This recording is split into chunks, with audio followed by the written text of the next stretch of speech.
Get daily updates directly to your inbox plus subscribe. Thank you for subscribing.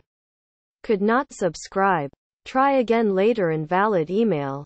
What a win that was by Liverpool against Porto. And what a celebration by Roberto Firmino. The Liverpool forward. Liverpool celebrated his goal with moves that Jackie Chan would have been proud of as the Reds swept to a stunning 5-0 victory over Porto on Wednesday night in the last 16 of the Champions League. Sadio Mane fired in a hat-trick in Portugal. And there were further goals for Mohamed Salah and Roberto Firmino as a quarter-final place was all but secured. Okay. It was very much secured. And while Mane hit the heights with his hat-trick, Firmino's epic celebration also caught fans' attentions. The Brazilian launched into one of his trademark kung fu kicks. Only it seemed to last forever, as he twirled and kicked away to his heart's content. And the reason he celebrates like that is quite simple. Because he would like to be doing something much more acrobatic.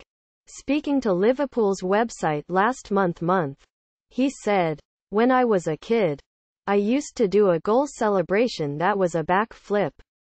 Quote, I did it a lot when I was younger. It's something I wanted to do again. But maybe it's best not to try. I did it up to 4 years ago. But not anymore."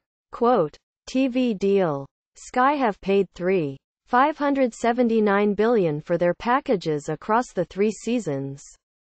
BT have splashed $885 million for theirs. But what does this mean for you? The guy sitting on his sofa week in, week out spending their hard-earned cash on watching football from the comfort of their own living room. Should you quit your BT subscription and never look back? Or rip off your Sky dish off the side of your house? Or just carry on opening your wallet up to the TV giants? With 160 of the 200 available live games a season bagged by BT and Sky, how is the picture looking for the Premier League's army of armchair supporters? Here, Press Association chief sports reporter Matt Slater explains when fans will need to take charge of the remote control.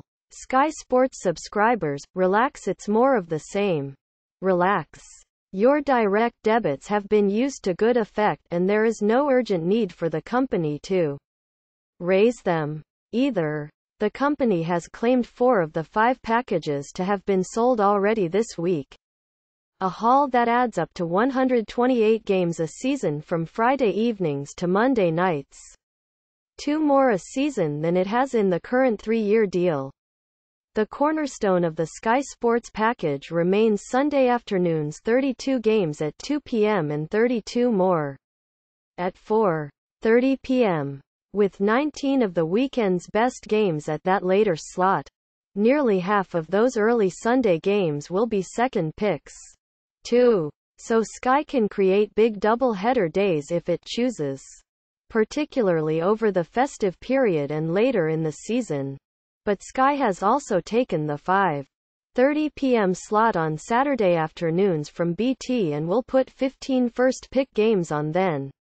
Which means Sky will have the top game every weekend of the season. On top of that, the broadcaster got 24 games it can either show at 7:30 p.m. on Fridays or 8 p.m. on Mondays. And 8 games in a new Saturday primetime slot of 7:45 p.m., which will either cause fights or drive sales of Sky Multiscreen. BT Sport subscribers, get ready to change your habits slightly. It's as you were, in that the telecom giant is reverting to its old 12:30 p.m. slot on Saturday, a change from the current offering at 5:30 p.m. The majority of these games should be good, too, as 20 of them will be second picks. There will, however, be a few for the committed and connoisseurs, as 12 of them will be fifth-choice games. Unlike Sky, BT can add a few more games, too. And it has said it is still interested in the 2 packages still available, 2 lots of entire match days, all shown simultaneously. one on a bank holiday and a midweek evening, and the other on 2 midweek evenings, as it already does something similar with its midweek European nights. BT is the obvious home for at least one of these packages. The other one? Well, the clubs and league really hoped Amazon would join the fray this time, and perhaps it will try one of these as an experiment, shot across the bows of BT and Sky. And good news for all.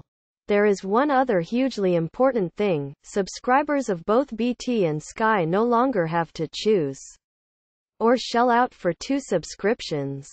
In December, in a relatively underreported announcement, the 2 companies buried the hatchet and agreed to offer each other's channels to their respective customers. You will pay, of course, but sports fans will only have to pay for the sport they want, as opposed to the full bundles.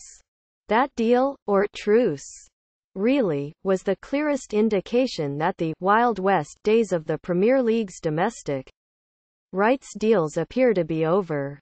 Which is great news for shareholders in BT and Sky, if not football agents. The latter, however, can console themselves in the fact there appears to be plenty of upside left in the overseas rights market.